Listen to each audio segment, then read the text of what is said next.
Hello po sa inyong lahat mga ka-crypto. Ako po si Pinoy Crypto Trader at sa video na ito ay atin pong pag-uusapan ang aking technical analysis dito po kay Boom or Book of Meme. Ngayon pong December 29 taong 2024. Pero quick update lamang po tayo rito kaya diretso na po tayo sa pagti-technical analysis sa kanyang daily chart time frame na ito. At ayan pa po yung aking mga previous projections dito kay Book of Meme or Boom. Kung saan ay masasabi kong yan, nanatiling ganyan pa rin po yung aking projection rito. Ayan, adjust lamang po natin ito.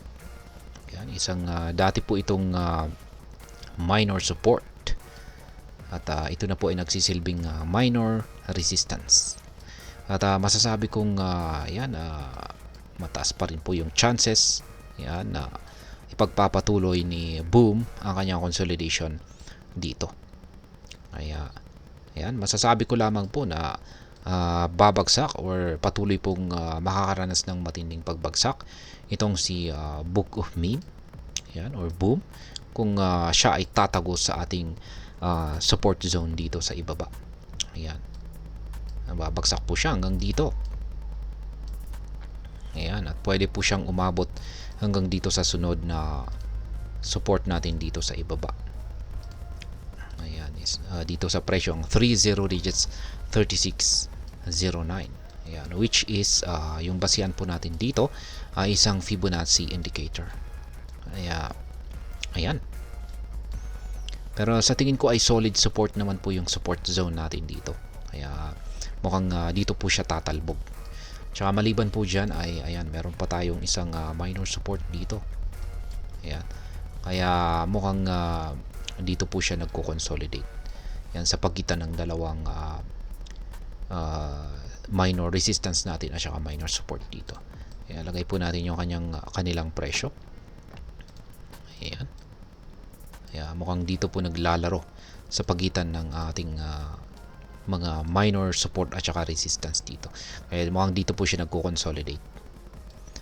Kaya ayan.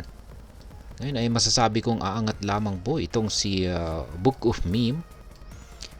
Ayan. Aangat lamang po siya rito kung magagawa niyang basagin or tagusin yung ating major resistance dito sa 20 digits 7129. Pero meron po tayong isang minor resistance dito na ayan, pipigil sa pag-angat nito. Ngayon ay masasabi kong malabo po na aangat itong si Book of Meme kasi napaka-bearish po na kalagayan nitong si Boom. Ayan, kitang-kita po natin ang ating Hall Street indicator dito ay ayan, mahaba na po yung pangangatawan nito na kulay red at ayan, malusog na malusog yung pangangatawan nito. Ibig mong sabihin ay bearish na bearish ang kalagayan ng market ni Boom. Or sa madaling salita ay yung mga sellers ang may control sa market nito. At yan, sang-ayon na rin yung ating QQE mode indicator dito sa ibaba. Yan, kung saan ay patuloy po itong bumubuo ng mga kulay red na QQE bars. Yun nga lang at lumiliit po yung mga sukat nito. Kaya ibig sabihin ay nanghihina po yung selling pressure. Kaya yan po yung dahilan kung bakit siya ay nakakaranas ng mga rejection sa ating support dito. Nanghina po yung selling pressure kaya hindi po nila kayang tagusin or basagin yung support natin dito. Kaya nauuwi po ito sa kanyang consolidation.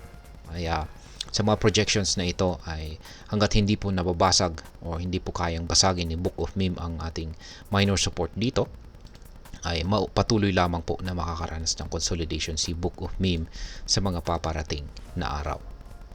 Kaya yan po ang aking technical analysis update sa araw na ito dito po kay Book of Meme.